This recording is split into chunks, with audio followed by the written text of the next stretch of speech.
Hello എല്ലാവർക്കും നമസ്കാരം. പുതിയ വീഡിയോയിലേക്ക് സ്വാഗതം. അപ്പോൾ ഇന്നലത്തെ വീഡിയോയിൽ ഞങ്ങളുടെ ധരംശാല ട്രിപ്പിൽ ധരംശാല എക്സ്പ്ലോർ ചെയ്തിട്ട് അവിടുത്തെ ടീ ഗാർഡനും ഹിമാചൽ പ്രദേശ് ക്രിക്കറ്റ് സ്റ്റേഡിയം ഒക്കെ കണ്ടിട്ട് ഇനി ദലൈലാമ ടെമ്പിൾ കാണാൻ വേണ്ടിയിട്ടുള്ള യാത്രയിലായിരുന്നു മക്ലോഡ്ഗഞ്ചിലേക്ക്. അപ്പോൾ ധരംശാലയിൽ നിന്ന് ഏകദേശം 10 കിലോമീറ്ററിൻ്റെ അടുത്തുണ്ട് മക്ലോഡ്ഗഞ്ചിലേക്ക്. അപ്പോൾ പോകുന്ന വഴിക്ക് നദി വ്യൂ പോയിൻ്റ് എന്ന് പറഞ്ഞിട്ടൊരു വ്യൂ പോയിൻ്റ് ഉണ്ട്. അവിടെ സൺറൈസും സൺസെറ്റും ഒക്കെ കാണാൻ ബെസ്റ്റ് പ്ലേസ് ആണ്. അപ്പോൾ അവിടെ നിന്ന് മലകളൊക്കെ നല്ല ഭംഗിയിൽ കാണാം.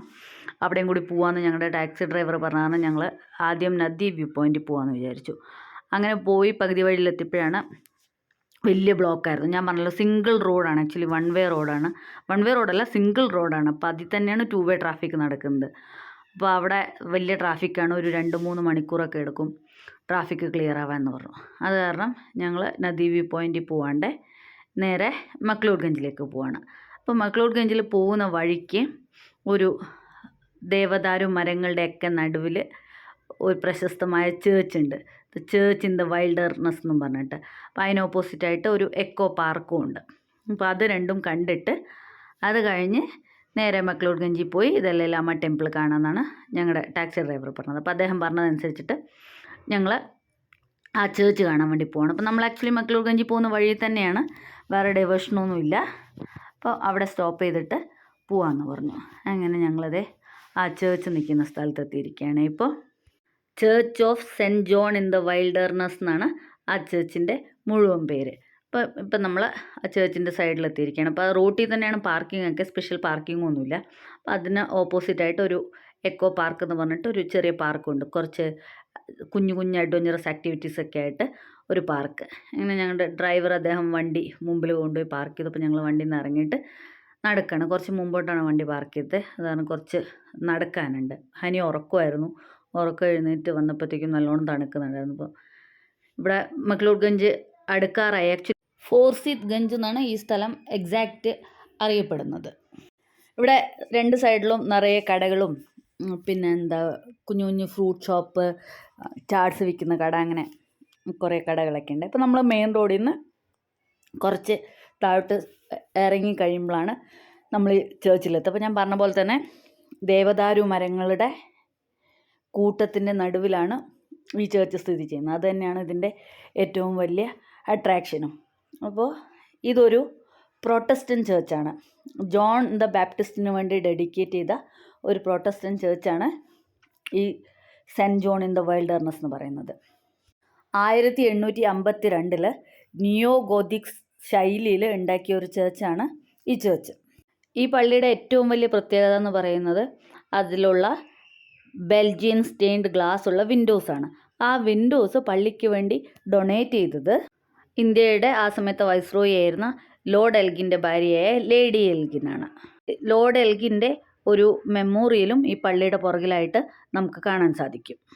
എല്ലാ ഞായറാഴ്ചകളിലും രാവിലെ 10 മണിക്ക് ഇംഗ്ലീഷിലും 11 മണിക്ക് ഹിന്ദിയിലും ഇവിടെ കുർബാനയുണ്ട്. 1905 ഏകദേശം 19,800 പേരുടെ മരണത്തിനിടയാക്കിയ കാംഗ്ര എർത്ത്ക്വേക്കിനെ ഈ പള്ളി സർവൈവ് ചെയ്തിട്ടുണ്ട്. അതായത് ഈ പള്ളി ആ ഭൂകമ്പത്തിനെ അതിജീവിച്ചുവെങ്കിലും പള്ളിയിൽ ആ സമയത്ത് ഉണ്ടായിരുന്ന ഒരു വലിയ ബെല്ല് ഭൂകമ്പത്തിൽ നശിച്ചു പോയി. അതിനുശേഷം ഇപ്പം നമ്മൾ കണ്ട ബെല്ല് ഇംഗ്ലണ്ടിൽ നിന്ന് കൊണ്ടുവന്ന് 1915 ഇവിടെ സ്ഥാപിച്ചതാണ്. ഇപ്പോൾ കണ്ടില്ല, ഇവിടെ ഈ ദേവദാരു മരത്തിൻ്റെ മുകളിലൊക്കെ പേരൊക്കെ എഴുതി വെച്ചിട്ടുണ്ട്, ഹിമാലയൻ സെദാർ എന്ന് പറഞ്ഞിട്ട്.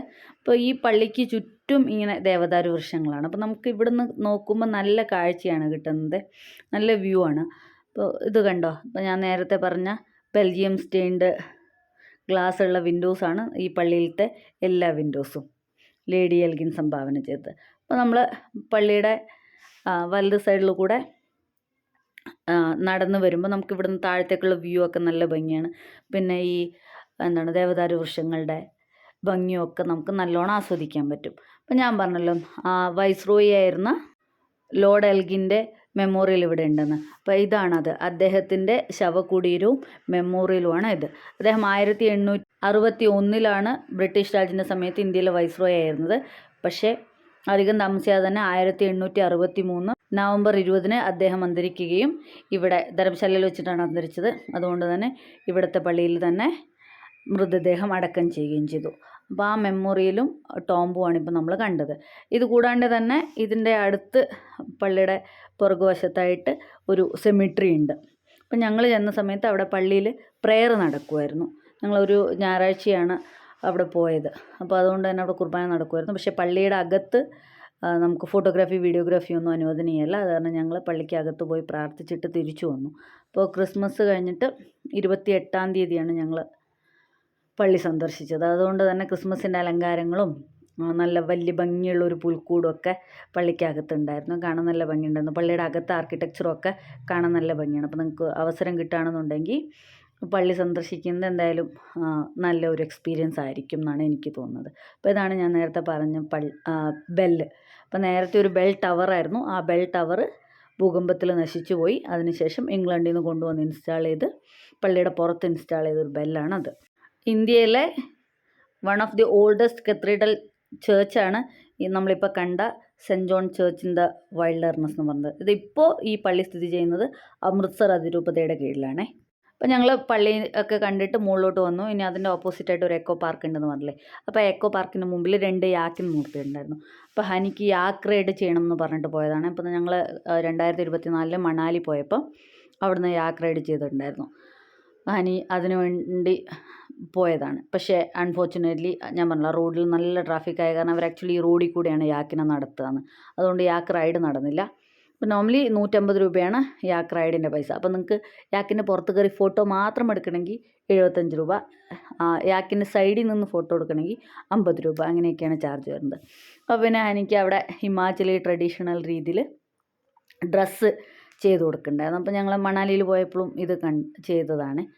അപ്പോൾ ഹനിക്ക് അങ്ങനെ ഡ്രസ്സ് ചെയ്യണമെന്ന് പറഞ്ഞിട്ട് ഹനീനെ ഹിമാചലി ഗേളായിട്ട് ഒരുക്കുകയാണ് ആ പയ്യ. 150 രൂപയാണ് കുട്ടികൾക്ക്, വലിയവർക്കാണെങ്കിൽ 200 രൂപ. അപ്പോൾ അവർ ഹിമാചലി സ്റ്റൈലിലുള്ള ഡ്രസ്സൊക്കെ നമ്മുടെ ഡ്രസ്സിന് മുകളിൽ തന്നെ പിൻ ചെയ്ത് വെച്ച് സെറ്റ് ചെയ്ത് ഓർണമെൻറ്റ്സൊക്കെ ഇട്ട് ഇരിക്കും. ഇപ്പോൾ ഹനിയുടെ മുഖം വല്ലാണ്ട് ഇരിക്കുന്നതിന് കാരണം എന്താ വെച്ചാൽ ഹനിയുടെ പുറകിൽ ഒരു റാബിറ്റ് ഉണ്ട്. അപ്പോൾ ഹനിക്ക് മുയലിന് പേടിയാണ്. അതിനെ കണ്ടിട്ട് അത് എങ്ങാനും അടുത്തേക്ക് വരുമോ എന്നൊക്കെ പേടിച്ചിട്ടാണ് ഹനി നിൽക്കുന്നത്. അപ്പോൾ അതിനെ കയ്യിൽ പിടിച്ചിട്ട് നമുക്ക് ഫോട്ടോ എടുക്കാമേ. അതിന് 50 രൂപയാണ്. ഇതാണ് ഹനീൻ്റെ ഫൈനൽ ഔട്ട്പുട്ട് ഹിമാചലി ട്രഡീഷണൽ ഡ്രസ്സിലുള്ളത്. അപ്പോൾ ഡ്രസ്സൊക്കെ ചെയ്ത് കഴിഞ്ഞപ്പോഴത്തേക്കും ഹനി ഹാപ്പിയായി. പിന്നെ മുയൽ കൂട്ടിലുമായിരുന്നല്ലോ. അതിനുശേഷം ഞങ്ങളത് അവിടെ എക്കോ പാർക്ക് ബനോയി എന്ന് പറഞ്ഞിട്ട് ഒരു എക്കോ പാർക്ക് ഉണ്ട്. അപ്പോൾ എക്കോ പാർക്കിൻ്റെ അകത്ത് കയറാണ്. അവിടെയും എൻട്രി ഫീസ് ഉണ്ട്. ആ ചേർച്ചിൽ ആക്ച്വലി എൻട്രി ഫീസൊന്നുമില്ല, നമുക്കങ്ങനെ പോയി പ്രാർത്ഥിച്ച് കണ്ടിട്ടൊക്കെ വരാം. പക്ഷേ ഇവിടെ എക്കോ പാർക്കിൽ എൻട്രി ഫീസ് ഉണ്ട്. അപ്പോൾ അതിൽ എൻട്രി ചെയ്യാൻ ഒരു ഫീസ്, പിന്നെ ചില ആക്ടിവിറ്റീസിന് ഞാൻ പറഞ്ഞല്ലോ കുറച്ച് കുഞ്ഞു കുഞ്ഞു അഡ്വഞ്ചറസ് ആക്ടിവിറ്റീസൊക്കെ ഉണ്ടെന്ന്. അപ്പോൾ അതിന് ഒക്കെ സെപ്പറേറ്റ് പൈസ കൊടുക്കണം. എല്ലാത്തിനുമില്ല, ചില പ്രത്യേക ആക്ടിവിറ്റീസിന് മാത്രം. ഇതൊക്കെ ഹിമാചൽ പ്രദേശിലത്തെ ലോക്കൽ പ്രോഡക്ട്സാണ്. അപ്പോൾ അവർ തന്നെ ഉണ്ടാക്കിയിരിക്കുന്ന പൈനിൻ്റെ കായ വെച്ച് ഉള്ള ഫ്ലവേഴ്സ്, പിന്നെ പൈൻ വെച്ചിട്ടുള്ള ടേബിൾ വെയേഴ്സ്, പിന്നെ പൈനിൻ്റെ തന്നെ ബൈ പ്രോഡക്റ്റ് പെർഫ്യൂംസ്, അങ്ങനത്തെയൊക്കെയുള്ള സാധനങ്ങളാണത്. അപ്പോൾ എന്തായാലും ഞങ്ങൾ ടിക്കറ്റ് എടുത്ത് അകത്ത് കയറി. ഇപ്പോൾ വലിയവർക്ക് 25 രൂപയും കുട്ടികൾക്ക് 10 രൂപയാണ്. ഇതിപ്പോൾ ഇവിടെ കണ്ട ഈ ഹിമാചലത്തെ പക്ഷികളെയൊക്കെ വെച്ചിട്ടുള്ള ഒരു സ്കൾപ്ചറായിരുന്നു അത്. നമ്മളിവിടെ ചെല്ലുമ്പോൾ തന്നെ ഒരു തൂക്കുപാലമുണ്ട്. ഇതിങ്ങനെ 3 സ്റ്റെപ്സ് ആയിട്ടാണ്, 3 ഡിവിഷനായിട്ടാണ്. അപ്പോൾ നമുക്കതിൽ കൂടെ നടന്ന് അങ്ങനെ പോവാം. ഈ ഇതിൽ കയറാൻ വേണ്ടിയിട്ട് സെപ്പറേറ്റ് ഫീസൊന്നുമില്ല, എൻട്രി ഫീസിൻ്റെ കൂടാതെ. ഞങ്ങൾ രണ്ടുപേരും കൂടി അതിനകത്തൊക്കെ നടന്നപ്പോൾ എനിക്ക് അതിനകത്തൊന്ന് കയറണം എന്നുണ്ടായിരുന്നു.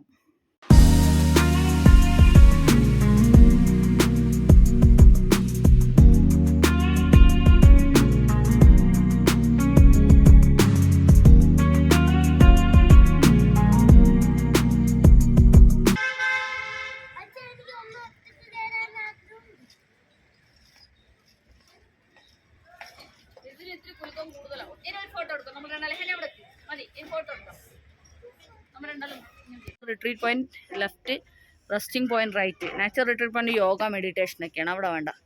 റെസ്റ്റിംഗ് പോയിന്റ് ഇങ്ങോട്ട്. ട്രാംപലിനിൽ കയറാനാ പോന്ന് എന്നാ ചലോ.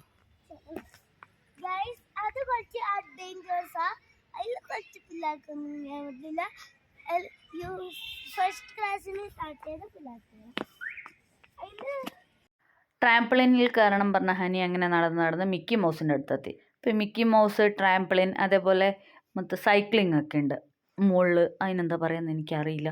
ആ സിംഗിൾ സ്ട്രിങ്ങിൽ കൂടെ ഇങ്ങനെ സൈക്കിൾ ഓടിച്ച് പോയില്ലേ, അപ്പോൾ അതിനൊക്കെ നമ്മൾ എക്സ്ട്രാ പൈസ കൊടുക്കണം. അപ്പോൾ ട്രാംപ്ലിനും മിക്കി മൗസിനൊക്കെ 100 രൂപയാണ്. അപ്പോൾ എനിക്കത് എവിടെ ചെന്നാലും ഈ മിക്കി മൗസിൽ കയറിയില്ലെങ്കിൽ വലിയ വിഷമമാണ്. അതിന് വേണ്ടി ഇത്തിരി വാശിയൊക്കെ പിടിക്കും. വേറെ ഒന്നിനും വാശി പിടിക്കില്ല. പക്ഷേ ഇത് ഹനിയുടെ ഒരു വീക്ക്നെസ്സാണ്. എനിക്ക് വലിയ സന്തോഷം ഇതിനകത്ത് കളിക്കുന്നത്. ഇതാണെങ്കിൽ കുറച്ചും കൂടി വലുതുമായിരുന്നു. പിന്നെ 1-2 കുട്ടികൾ കൂടെ ഉണ്ടായിരുന്നു. സന്തോഷം. അവിടെ ആ മിക്കി മൗസിൻ്റെ അവിടെ പൈസ വാങ്ങിക്കാനിരിക്കുന്ന 2 കുട്ടികൾ ഈ ദേവദാരു മരത്തിൻ്റെ കൊമ്പൊക്കെ കൂട്ടിയിട്ട് തീ കത്തിച്ച് തീ കാഞ്ഞ് ഉണ്ടാക്കിയിരിക്കുന്നത്. അപ്പോൾ അവർ അത്രയും തണുപ്പൊന്നും ഞങ്ങൾക്ക് തോന്നിയില്ല, പക്ഷെ അവർക്ക് തണുക്കുന്നുണ്ട് പറഞ്ഞു. ഇവിടെ ഒരു ലെപ്പേർഡ്, പിന്നെന്താ പെരുമ്പാമ്പ്, ഇതിൻ്റെയൊക്കെ രൂപം ഉണ്ട് ഒരു മരക്കമ്പിൽ ഉണ്ടാക്കി വെച്ചിട്ട്. അപ്പോൾ എക്കോ പാർക്കല്ലേ, അപ്പോൾ കുറേ ആനിമൽസും അങ്ങനത്തെ റെപ്റ്റൈൽസൊക്കെ ഉണ്ട്. അങ്ങനെ എക്കോ പാർക്കിൽ നിന്ന് ഇറങ്ങി കളിച്ചൊക്കെ കഴിഞ്ഞായപ്പോഴത്തേക്കും ഹനിക്ക് വിശന്നു. രാവിലെ ബ്രേക്ക്ഫാസ്റ്റ് കഴിച്ചതേ ഉണ്ടായിരുന്നുള്ളൂ ഹോട്ടലിൽ നിന്ന്. പിന്നെ അതിന് ശേഷം വേറെ ഒന്നും കഴിച്ചിട്ടുണ്ടായിരുന്നില്ല. പക്ഷേ ഞാൻ പറഞ്ഞല്ലോ, അവിടെ നിറയെ കടകളുണ്ടായിരുന്നു. അത് കാരണം തന്നെ ഹനിക്ക് കൺഫ്യൂഷനായി ഏതാ വാങ്ങിക്കേണ്ടത്. ഹനിക്ക് കുറച്ചും കൂടി ഇൻട്രസ്റ്റ് മാഗിയിലോട്ടായിരുന്നു. പിന്നെ ഹനി അച്ഛനത് സമ്മതിക്കാത്ത കാരണം ഫ്രഞ്ച് ഫ്രൈസ് വാങ്ങിച്ചു. അങ്ങനെ ഞാൻ പറഞ്ഞല്ലോ കുറേ ഓപ്ഷൻസ് ഉണ്ട്. അങ്ങനെ ഞങ്ങൾ അവിടുന്ന് ഫുഡൊക്കെ കഴിച്ചിട്ട് ഇനി നേരെ ദലൈലാമ ടെമ്പിളിലേക്കാണ്. അപ്പോൾ ദലൈലാമ ടെമ്പിളത്തെ വിശേഷങ്ങളൊക്കെ നമുക്ക് കാണാം ഇനി. അതെ, ഞങ്ങളങ്ങനെ ധർമ്മശാലയിൽ ഞങ്ങളുടെ prime ഡെസ്റ്റിനേഷനായ Dalai Lama ടെമ്പിളിൻ്റെ അടുത്തെത്തിയിട്ടുണ്ട്. Welcome to the holy city of his holiness ദലൈലാമാജി. ഇനി നമുക്ക് ഇവിടുത്തെ ദലൈലാമ ടെമ്പിളിൻ്റെയും അതുപോലെ തന്നെ ടിബറ്റൻ മാർക്കറ്റിൻ്റെയൊക്കെ വിശേഷങ്ങളായിട്ട് അടുത്ത വീഡിയോയിൽ കാണാം. Thank you for watching.